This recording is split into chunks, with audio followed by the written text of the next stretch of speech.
So first of all, I would like to know, you've been president of the AP for several years. I just would like you to refresh my memory about what was the history of reorientation therapy. When did you start to hear about this new development, and what can you tell me about the first reaction of the APA at that time? It probably started in the APA in the early 1970s.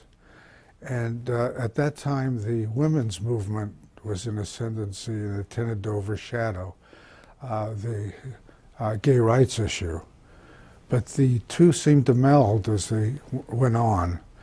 And you know, there was a time when I couldn't tell the difference between women's rights and gay rights because it involved the same people.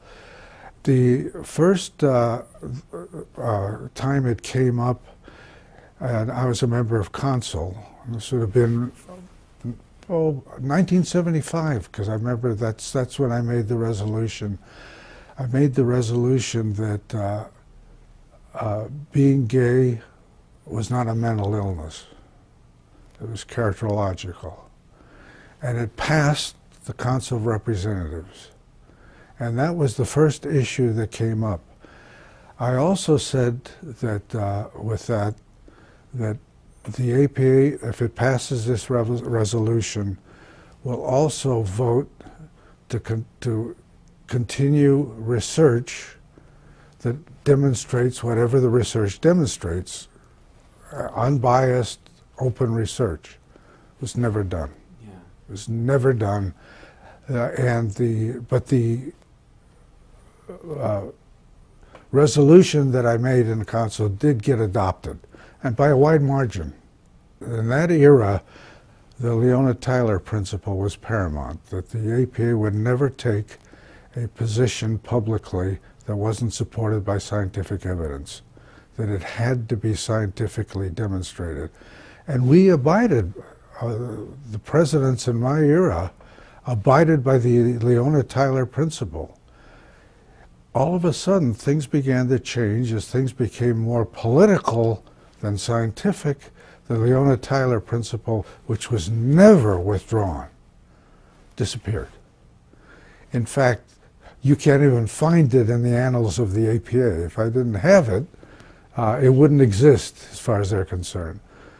But no, I had no idea, none of us had any idea that we were talking about open dialogue, research, unbiased, and the gay rights movement in those days didn't have the kind of militancy it has now. I mean, now it's all or none. In the early years, it was more like, let's see what's happening. From your experience, when did you see this change of direction in the APA coming? It started changing pretty drastically by the late 1980s. By the mid-1990s, the Leona Tyler principle was absolutely forgotten. That political stances seemed to override any scientific results. Cherry-picking results became the mode. And the gay rights movement sort of captured the APA. Yeah, it's very interesting the way it happened. The APA bent over backwards to be understanding and open. And it's understanding that it left an open door for people to rush in and use it for other than scientific purposes, for political purposes. It was preceded by a number of issues. It became part of the movement for what one might call diversity. You want to bring all underrepresented peoples into psychology. And this is a very lofty idea on the surface of it. But when it becomes a bias, if I had to choose now, I would see a need to form an organization that would recruit straight white males, which are underrepresented today in the APA.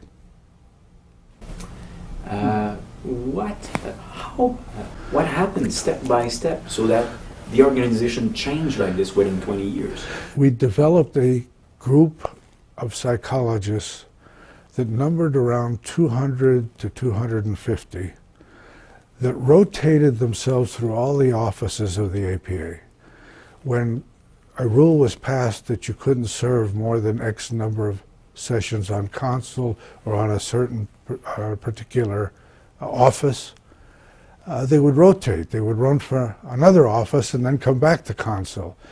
So for years, about 200 to 250 people were running the APA, and they were a very select, inbred group. They were ultra-liberal, and anything that wasn't ultra-liberal was anathema. So that things like questioning some of the statements about gay and lesbian rights was not being accepted. It became a civil rights issue rather than a scientific issue. Now, I believe in civil rights. I was very active in helping gays be accepted in the APA.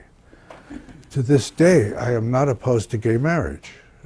I know I differ with Narth on some of these issues, but nonetheless, my position is that the person is the one who decides what they want to do with their orientation.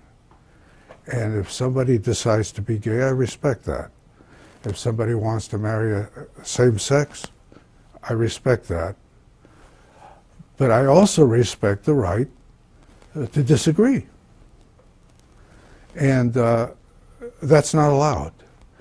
You only hear one side of the issue. You've been president of the APA for how many years? No, I was president-elect, then I was president-elect, and then I was president, and then I was past president, okay. And then the APA got rid of me. Well, you were president during how long? I was president 78 to 79 to 80. Okay. I was on the council of APA starting in the early 70s. I was on the board of directors. In the mid-70s, I was elected president-elect in 77. I don't know what the future is because people are dropping their membership in APA. APA is shrinking. The income that they used to get from the special assessment is dried up. So the APA is going through some real changes at this point. What the future will be, I'm not sure. But the clinicians, for example, are disappointed in that the APA has not done for it what it should have been doing with all the millions of dollars they were collecting all those years. What we need to do is have an open dialogue, no holds barred, and see where the research takes us. Right now, certain research does not get funded. The funding agencies cherry pick what they fund. If we have an open dialogue, we'll be much closer in the next 5 years to a resolution to all of this. But right now, we're in turmoil. If anything, the two sides have stiffened their positions.